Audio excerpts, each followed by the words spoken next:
अस्सलाम वालेकुम dear student, आप देख रहे हैं मेरा YouTube channel learn and lead. मैं हूं इरफान हैदर। आज हम क्लास 6 के अलजेब्रा के इस टॉपिक स्टेटमेंट को क्लियर करेंगे। बेसिकली स्टेटमेंट की डेफिनेशन है sentences that are either true और फॉल्स, यानी वो सेंटेंस जो या तो सही हो या तो गलत हो तो आर नॉन एज स्टेटमेंट्स, उसे स्टेटमेंट कहा जाता है। यानी वो सेंटेंस जो या तो सही होगा या तो गलत होगा। और उसके बाद है statement must be either true और फॉल्स, यानी या तो स्टेटमेंट ट्रू होगा या फॉल्स होगा, बट नॉट बोथ इन्फॉर्मेशन। यानी एक ही सेंटेंस में दोनों इन्फॉर्मेशंस नहीं हो सकती। यानी हम ऐसा नहीं कह सकते कि ये स्टेटमेंट सही भी है, ट्रू भी है और फॉल्स भी है। ऐसा नहीं है, या तो ट्रू होगा या तो फॉल्स होगा। उसके बाद ये स्टेटमेंट के टाइप्स हैं। अलजेब्रा में दो टाइप्स हैं स्टेटमेंट के। एक जो है ना वो ओपन स्टेटमेंट है और दूसरा टाइप जो है ना वो क्लोज्ड स्टेटमेंट है। अब दोनों में क्या फ़र्क है?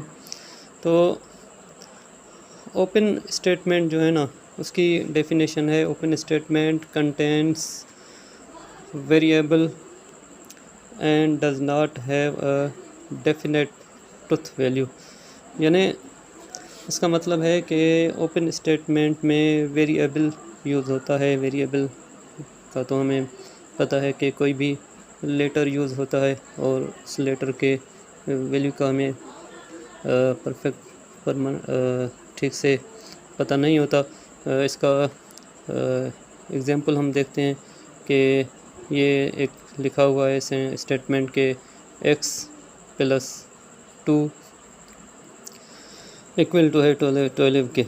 इसका मतलब है कि यहाँ x की वैल्यू जो है ना वो 10 है और जो है ना वो यहाँ लिखा हुआ है y + 3 = 8। अब यहाँ जो है ना वो y की वैल्यू 5 होगी, इस हवाले से ये जो है ना वो 8 है। लेकिन ये भी पॉसिबल है कि अगर x की वैल्यू 10 के अलावा और कुछ हो तो ज़ाहिर है ये स्टेटमेंट फिर सही नहीं है। इसके लिए हमें डेफिनेट वैल्यू का पता नहीं है कि x और y की वैल्यूज़ क्या है। उसके अलावा ये दूसरा टाइप जो है वो क्लोज्ड स्टेटमेंट है। क्लोज्ड स्टेटमेंट की डेफिनेशन है कि closed statement does not contain any variable. Closed statement में कोई वेरिएबल नहीं होता and has definite truth value, और उसमें जो है ना वो वैल्यू का हमें पता होता है कि सही है तो सही है, अगर गलत है तो गलत है। वो अच्छे से हमें पता चल जाता है। लेकिन ओपन स्टेटमेंट में हमें वेरिएबल के वैल्यू की का पता नहीं होता कि उसका वैल्यू क्या है। इसके लिए या तो वो ट्रू भी हो सकता है और फॉल्स भी हो सकता है। लेकिन यहाँ क्लोज्ड स्टेटमेंट में ये देखें, ये लिखा हुआ है 6 + 7 = 13। ये हम अच्छे से जानते हैं कि 6 और 7 जो हैं वो 13 ही होंगे, ये ट्रू है। और ये बी में लिखा हुआ है कि 9 - 3 = 3। अभी हम जब 9 से 3 माइनस करेंगे तो 6 ही आंसर जो है ना वो 6 आएगा। यहाँ लिखा हुआ है 3, इसका मतलब है कि ये फॉल्स है। यानी इस क्लोज्ड स्टेटमेंट में बात क्लियर होती है किसी भी स्टेटमेंट में कि वो या तो ट्रू होता है या फॉल्स। लेकिन ओपन स्टेटमेंट में बात जो है ना वो क्लियर नहीं होती। यहाँ जो है ना वेरिएबल की वैल्यूज़ पे डिपेंड होता है कि अगर वेरिएबल का वैल्यू मसलन ये x है, x की वैल्यू अगर 10 है तो उसके हिसाब से ये आंसर सही है। लेकिन अगर x की वैल्यू कुछ और है, 10 के अलावा 8 है, 12 है, 15 है, तो उसके अलावा ये स्टेटमेंट जो है ना वो फॉल्स है।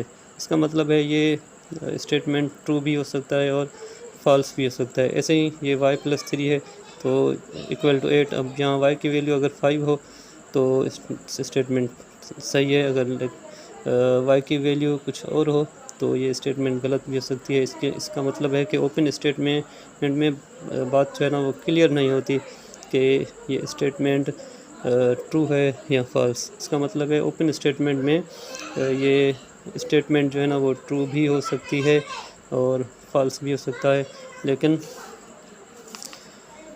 यहाँ जो है ना बात क्लियर है। यहाँ 6 + 7 = 13 क्लियर बात है। 9 - 3 = 3 क्लियर है कि ये जो है ना फॉल्स है। ये इंट्रोडक्शन था ओपन स्टेटमेंट और क्लोज स्टेटमेंट के हवाले से। इंशाल्लाह नेक्स्ट लेक्चर में हम इसके हवाले से जो क्वेश्चन है एक्सरसाइज 8.1 में उसको क्लियर करेंगे। खुदा हाफिज़। मेरे चैनल को सब्सक्राइब करें, लाइक करें। कोई बात समझ में ना आए तो कमेंट करें, व्हाट्सएप पे भी पूछ सकते हैं। खुदा हाफिज़।